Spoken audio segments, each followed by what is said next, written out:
After 1.5 years po, salamat po sa Diyos kasi ito pala yung dasal, yung sagot sa dasal ko. Maraming po ako nakuha. Lahat po ng sinabi ko sa inyo. Una o yung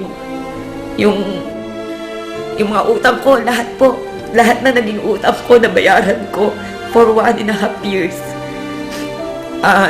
Yung asawa ko ng ibang bansa, umuwi na dito, magkakasama kami at ang maganda po na ang dami-dami pang bonus ng Panginoon sa amin. Dito po sa kumpanya na to, nabigyan kami ng bahay, nabigyan kami ng sasakyan. At ang mapakasarap po sa pakiramdam ko na siguro ay lahat ng magulang, ito yung gusto. Na kahit na hindi ko na kayang magtrabaho bukas, na ihanda ko yung future ng anak ko. Yun yung pinakamasarap po para sa akin, pinakamagandang naibigay nitong kumpanya na sa akin, more than the material things.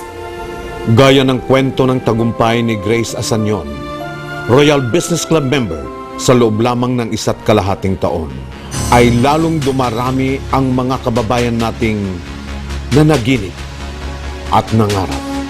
Umaasang magkakaroon ng isang paraan at kumpanyang makakatulong upang maiangat at mabago ang kanilang buhay. Ang tamang panahon ay hindi bukas, kundi ngayon. Ang Royal Business Club ay binuo upang makatulong sa mga taong nais tulungan ang kanilang sarili.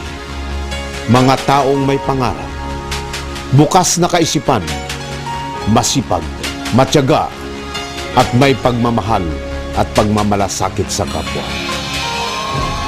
At gaya sa laro at palakasan, dapat ay may teamwork, iisang kaisipan, at sabay-sabay ang pagsagwan. Katulad sa business, kailangan kasi may coordination kayo. For example, in this case, ka-teammate mo, yung kapartner mo, nasa likod mo or nasa harapan mo, kailangan synchronize kayo eh. Kung sumasagwan siya sa left ka rin dapat. Kung sa right din. Sa business, ganun din. Hindi pwedeng saliwa kayo ng ginagawa.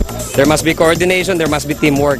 And of course, kailangan din yung spirit na binibigay mo either sa laban o sa negosyo.